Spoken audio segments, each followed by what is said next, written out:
इसे ज्यादा समय तक अंदर रख नहीं पाएंगे, वो निकलेगी ही निकलेगी, है ना।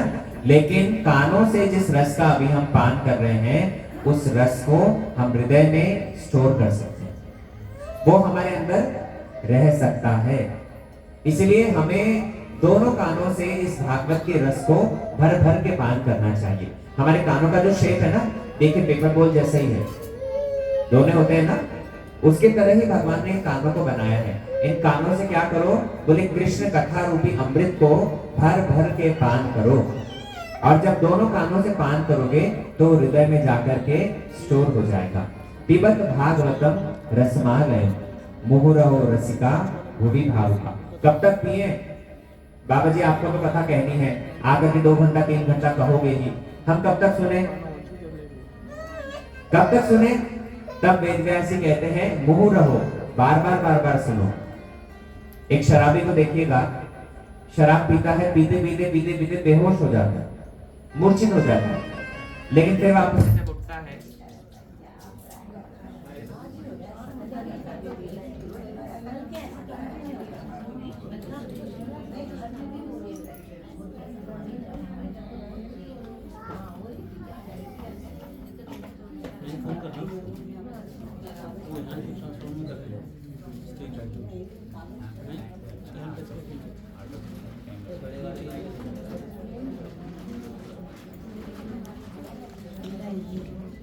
ये योगा के लिए जो इवेंट चल रहा है उसमें इतना हरे कृष्णा, हरि बोल, हरे कृष्णा, हरे कृष्णा। आवाज आ रही है पीछे? कहाँ तक आ रही है? लास्ट तक। मैम जो कराइए। बोल श्री वृंदावन बिहारी लाल की। कोई पर्पस नहीं तो लाइट नहीं काट रहा है, कथा समझ नहीं आ रही, चल तो 4 बार लाइट काट लो। हाँ, बोलो सच्चिनंदन गौर हरि की। श्रीमद् भागवत की महिमा ऐसी है, देखिए। हाँ जी, नहीं रख लेते हैं। श्रीमद् भागवत रूपी रस का हमें निरंतर पान करना होगा। पिबत भागवतम रसमालयम, बार बार सुनना पड़ेगा। क्योंकि क्या है, हम सत्संग के माध्यम से भगवान की कथा सुनते तो हैं, लेकिन सुनने के बाद में फिर वापस संसार में जाकर के भूल जाते हैं। इसीलिए इस कथा को यदि बार बार निरंतर सुनते रहेंगे तो सुनते ही ये कथा हृदय में विराजमान हो जाएगी। भगवान की कथा ये हृदय में आकर के बस जाएगी। जैसे उदाहरण देते हैं, एक किसी मटकी के अंदर यदि बहुत सारे छेद हो, बहुत सारे छिद्र यदि किसी मटकी के अंदर हो, उसके अंदर पानी भरना हो, कैसे भरोगे? हर समय पानी में डुबो करके रखो, भर गया पानी, है ना। नहीं तो अगर पानी भर के ऊपर उठाओगे तो छेद से निकल जाएगा। ठीक उसी प्रकार हमारे इस मानव शरीर रूपी मटकी के अंदर भी बहुत सारे छिद्र हैं। छिद्र मतलब दोष हैं। इस मानव शरीर के अंदर भी बहुत सारे दोष हैं। काम, क्रोध, लोभ, मोह, ईर्ष्या, द्वेष, मद, मात्सर्य, कितने सारे दोष हैं। तो इन सब दोषों के रहने के कारण भागवत का रस हम पीते तो हैं, लेकिन निकल जाता है, रहता नहीं। जब तक संतों के सपास में रहते हैं, सत्संग में रहते हैं, तब तक तो लगता है कि नहीं भैया, भगवत भक्ति बहुत जरूरी है, भगवान का भजन करना चाहिए, आध्यात्म से जुड़ करके ही जीवन में शांति मिल सकती है। लेकिन जैसे ही यहां से पंडाल से बाहर गए, हॉल से बाहर जाते ही बस संसार की वार्ताएं इतना ज्यादा अटैक करती है कि सब का सब रस बह जाता है। इसलिए हमें क्या करना होगा, ये भागवत के रस के अंदर ही हर समय डूबे रहना पड़ेगा। मुहुर रहो, मुहुर मतलब बार बार इसको सुनना पड़ेगा। इसलिए कभी भी ऐसा अभिमान नहीं करना चाहिए कि हमने तो कथा बहुत बार सुनी है, भागवत की कथा प्रभु जी हमने बहुत बार सुन ली है। नहीं, सुनी सुनाई कथा को कितनी बार सुने, ऐसा भाव कभी भी मन में नहीं आना चाहिए। ये भगवान की कथा को हम बार बार श्रवण करें और बार बार सुनते क्या होगा, जीवन भागवतमय हो जाएगा। जब मटकी को हर समय पानी में डुबो करके रखेंगे तो डुबो करके रहने के कारण क्या होगा, उनके जितने सारे छिद्र हैं वो छिद्र सब कार्यहीन हो जाएंगे। ऐसे ही अगर हम निरंतर भागवत को सुनते रहेंगे तो सुनते जितने सारे हमारे अनर्थ हैं वो अनर्थ भी दूर हो जाएंगे। जितने सारे छिद्र हैं, ये छिद्र सब के सब दूर हो जाएंगे। इसलिए मुँह रहो बार बार रसिका भावुका। सुन कौन पाएगा? जो व्यक्ति रसिक है, जो व्यक्ति भावुक है, वो ही भागवत को सुन पाएगा। और तो और भुवि, भुवि मतलब इसी पृथ्वी लोक पर हम यहां पर बैठ करके जिस प्रकार भागवत की कथा सुन पा रहे हैं, वैसी भागवत कथा का श्रवण लाभ और कहीं संभव नहीं है। आपके यहाँ सोसाइटी में जिस प्रकार भागवत की कथा का आयोजन हो रहा है, अरे ऐसे आयोजनों के लिए तो स्वर्ग के देवता लोग तरसते हैं, कल बतला रहे थे ना। इसीलिए भुवि, भुवि अर्थात इस भूलोक पर भागवत का कथा श्रवण जैसे संभव है, वैसा अन्यत्र नहीं है। ये भागवत का प्रतिपाद्य विषय भगवान का चरित्र है। कृष्ण के प्रति प्रेम जागृत हो जाए, यही भागवत की कथा का उद्देश्य है। आप देखिए, कथाएं तो आज के समय पर बहुत सारी हो रही है ना। ऑनलाइन आप YouTube इत्यादि पर देखेंगे यदि, तो निरंतर ही टीवी के ऊपर देखो भागवत कथाएं, बहुत सारे स्पीकर्स हैं जो भागवत की कथा कहते हैं। लेकिन भागवत की इन सारी कथाओं को सुनने के बाद में भी कितने लोगों का परमार्थिक उन्नति हो रही है, ये विचार करने वाली बात है ना। जिस कथा को सुन करके जीवन का सारा शोक दूर हो जाता है। भगवान की कथा इतनी स्पेशल है, इसको अगर कोई सुने तो जीवन से सारा शोक दूर हो जाता है। लेकिन ऐसी भगवान की कथा को भी इतने दीर्घ परिमाण में होने पर भी लोग अभी भी दुखी हैं। संसार के लोग सुखी हो नहीं पाए हैं। तो इसका अर्थ क्या है कि जैसी कथा होनी चाहिए वैसी हो नहीं रही। वरना कथा तो हनुमान जी ने गान करी थी ना। किस समय? जब मां जानकी का अन्वेषण करने लंका में पहुंचे। आप रामायण देखे होंगे, मां जानकी का अन्वेषण करने के लिए समुद्र को लांघ करके जब हनुमान जी गए हैं, लंका में पहुंचे। लंका में पहुंच करके सब और देखा, जब कुछ नहीं मिला तो उनको तुलसी का बगीचा दिखा। तुलसी वृक्ष को देख करके ही नीचे आए और विभीषण जी से भेंट हुई।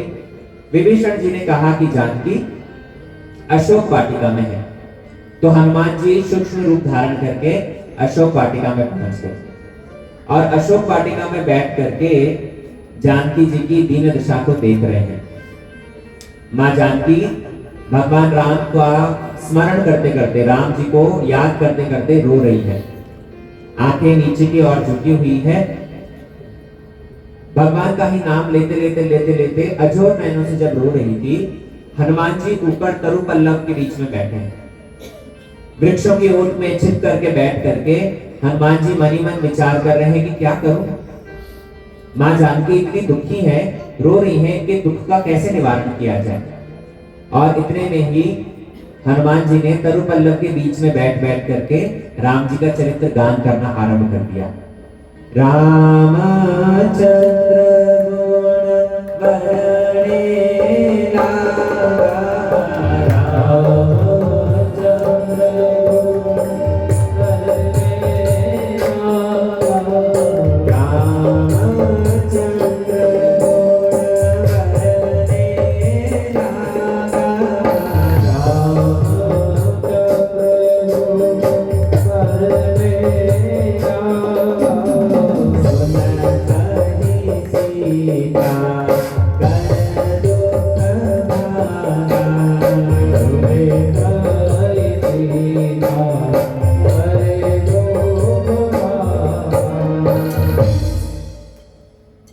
पल्लवों की ओट में बैठ करके हनुमान जी जब रामचंद्र की महिमा गान कर रहे थे, भगवान राम की कथा गान कर रहे थे, तो उसी समय पर मां जानकी के हृदय का शोक दूर हो रहा है। कथा सुनने मात्र से, कथा सुनते क्या हुआ, मां जानकी के हृदय का सब शोक दूर हो गया। सुनत ही सीता कर दुख भागा। मां जानकी मनी मन विचार कर रही है, इतनी सुंदर ये भगवान की कथा कौन गान कर रहा है, और जिसके मुख से निकली हुई कथा इतनी सुंदर है, वो स्वयं कितना सुंदर होगा।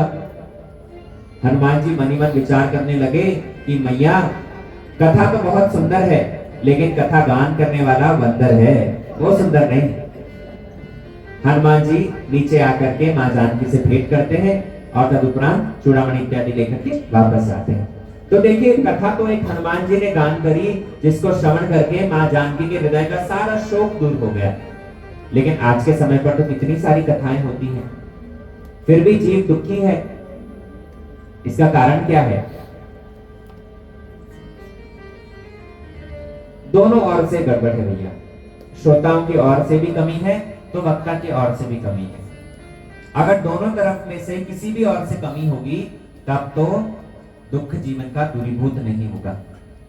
अगर वक्ता का उद्देश्य यह है कि भागवत करके कितना अर्थ उपार्जन कर लिया जाए, भागवत के श्लोकों का क्या अर्थ है उस विषय में भले ही जाने या ना जाने, भागवत से कितना अर्थ प्राप्त होगा उस विषय में सारा ध्यान है, तो भैया कथा सारम ततो गतः, फिर कथा का सार लुप्त हो जाता है। और अगर श्रोता भी किसी जागतिक उद्देश्य को लेकर के, जागतिक इच्छा को लेकर के कथा सुन रहे हैं, तो ऐसे में भी कथा सारम ततो गतः, कथा का सार लुप्त हो जाता है। इसलिए श्रोता वक्ता दोनों को ही बड़ा सटीक होकर के, सावधान होकर के कथा सुननी चाहिए। गोस्वामी जी ने इसीलिए कहा है श्रोता वक्ता ज्ञान निधि कथा राम कह गुण। ऐसा नहीं केवल मात्र जो कथा कहने वाला वक्ता है वो ज्ञानी होना चाहिए, नहीं, पहले नाम लिया श्रोता, श्रोता वक्ता ज्ञान निधि। इसलिए पहले के समय पर जब कथाएं होती थी ना, पुराने लोग जानते होंगे, जब कथा होती थी तो श्रोता लोग भी अपने साथ में मूल बुक लेकर के बैठते थे और वक्ता जैसे जैसे कह रहे हैं मैच करते थे। सच में महाराज जी ने ये सारी बातें ठीक ठाक की और यहाँ कुछ ये कमी थी या यहाँ पर ये बात बहुत अच्छी लगी, अपनी मूल लिपि साथ में बैठ करके साथ में नोट करते रहते थे। लेकिन अभी के समय पर हमें तो स्मार्टफोन से फुर्सत नहीं। गीता रामायण कौन और पढ़ रहा है इतना? इसलिए वेद व्यास जी ने कहा मुहु रहो रसिका भुवि भावुका। भुवि मतलब इसी मर्त्य लोक में बैठ करके भगवान की कथा सुनने का लाभ हमें प्राप्त हो सकता है। हम सब लोग बड़े भाग्यवान हैं कि ये भागवत की दिव्य कथा को श्रवण कर रहे हैं। 3 मंगलाचरण श्लोक हैं जिनके माध्यम से वेद व्यास जी ने ग्रंथ को आरंभ किया है। क्या सब कहते हैं आगे श्रवण करेंगे, एक भजन सुन लेते हैं। वृंदावन बिहारी लाल की जय। कई जन्मों से बुला रहे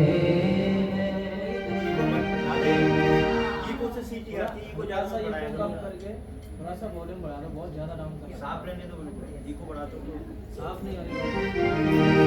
कोई तो रिश्ता जरूर होगा, कई जन्मों से बुला रहे। कोई तो रिश्ता जरूर होगा, कई जन्मों से बुला रहे हो।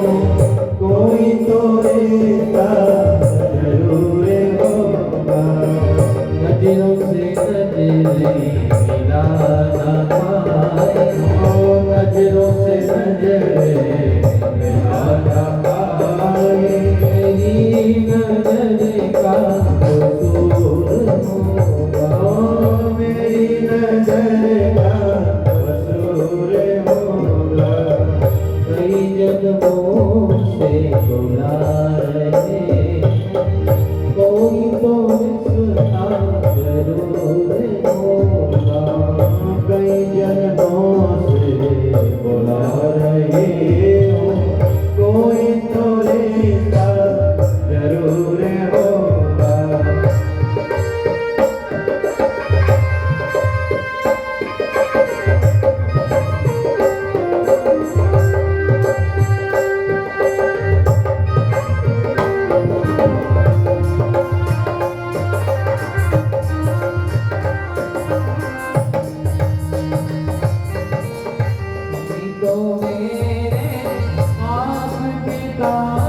जोड़े किसने डाले तुम सब जोड़े कोई तो इसका जोड़े होगा कोई तो इसका जोड़े होगा कई जन्मों से बुला रहे कई जन्मों से बुला रहे कोई तो इसका जोड़े होगा कोई तो इसका जरूर होगा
कई जन्मों से बुला रही हो कई जन्मों से बुला रही